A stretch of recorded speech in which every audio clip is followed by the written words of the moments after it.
Bonjour à tous, 现在我们说会说中文 Shachi? Non, là je déconne les mecs. Je vais pas vous parler en chinois d'échecs, surtout si vous avez pas compris la vidéo où on bouge les pièces. La petite blague. Quoi qu'il en soit, aujourd'hui je vais vous parler du piège de l'arche de Noé sur la partie espagnole.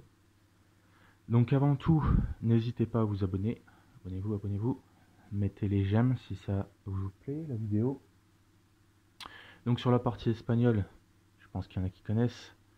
E4, E5, cavalier F3, cavalier C6, fou B5.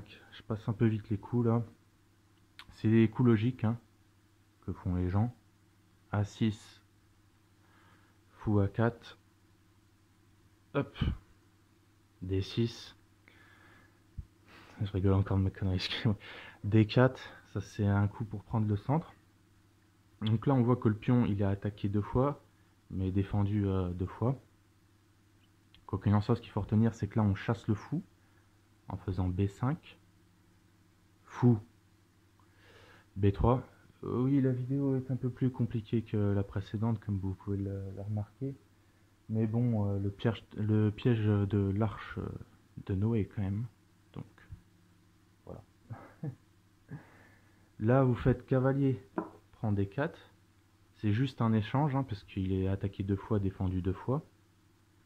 Donc là, ils se disent, je reprends avec le cavalier, il n'y a pas de souci. Je vais mettre ma dame au centre. Vous reprenez avec le pion. Et là, erreur stratégique. Non, monsieur, il ne faut pas reprendre avec votre dame. Même si il y a un pion et un cavalier de chaque côté. Et pourquoi? Parce que le piège de l'arche de Noé, si le but c'est d'enfermer ce fou de case blanche, qui tape encore et toujours sur cette case névralgique des noirs, F7. Donc là ils se disent, il n'y a pas le cavalier pour attaquer ma dame, ma dame elle est bien placée, je veux dire au centre, et d'accord, mais il y a le pion, il y a C5. Et là C5, si vous regardez bien, le fou il a plus beaucoup de cases. Notre but c'est de faire C4 par la suite et d'enfermer ce fou de case blanche. Donc sur n'importe quel coup, la dame est attaquée donc avec le pion.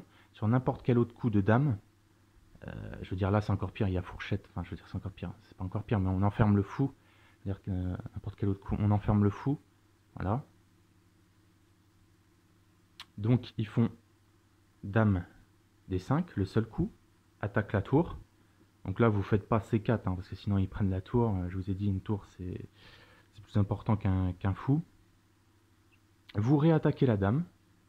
La venance du fou en E6.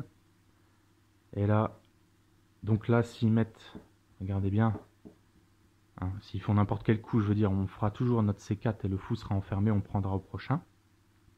S'ils mettent leur dame là, leur dame elle attaque rien du tout, donc on peut faire C4 et on prend le fou au prochain.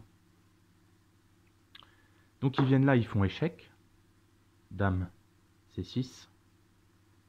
Les revenances du fou, fou D7. On réattaque la dame. Pareil, ils viennent là, on fait C4. Bon alors ils viennent là, et on fait C4, et le fou est enfermé. Et là le meilleur coup pour les blancs, c'est pas de bouger la dame sinon on prend le fou, je veux dire c'est de prendre le pion. Bon c'est le meilleur coup, et après on reprend le fou et ils reprennent. Ça fait deux pions pour une pièce, mais entre joueurs de même niveau. La partie est gagnée. La partie est gagnée. Qu'est-ce que je voulais vous dire? J'ai déjà oublié quelque chose de très important ou pas?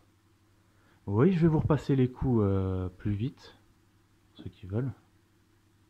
Comme ça, vous les enregistrez. Hop, je vais vous les repasser plus vite. Et je vais m'acheter aussi quelque chose pour tenir mon portable, parce que j'avoue que ça doit pas être très agréable pour vous. Un peu le mal de mer comme ça. Voilà. Alors, la partie espagnole, E4, E5, cavalier, F3, cavalier, oula, cavalier C6, fou B5. À retenir, on chasse le fou A6, le fou part en A4. C'est les coups logiques hein, qui peuvent vous faire les blancs. Donc si vous voulez le placer à un ami, D6, protège le pion. D4, là on prend pas tout de suite. B5, on rechasse le fou repart. Fou. B3. Cavalier prend. D4. Ils prennent avec le cavalier, on reprend avec le pion. Bon, ça c'est les échanges. Et là, l'erreur, messieurs, dames. Là, vous pouvez regarder votre adversaire, vous dites ah, t'as fait une connerie, hein. Qu'est-ce que tu fais avec ta dame? Hop, C5. Je veux dire qu'à partir de ce moment-là, le fou va se faire enfermer. Il n'y a pas de coup qui peut empêcher. Hop, la dame vient là. À retenir, elle attaque la tour. Hop, la dame la défend, on rattaque la dame. Ils viennent là, ils font échec. Le fou revient. Revenance du fou, hein, tout à fait. Hop, la dame repart en D5. On enferme le fou. Et entre joueurs de même niveau, la partie est gagnée. Voilà, donc je vous souhaite une bonne journée ou une bonne soirée en fonction de l'heure à laquelle vous regardez cette vidéo, parce que je reste chill avant tout. Excusez-moi pour mon anglais. Allez, salut.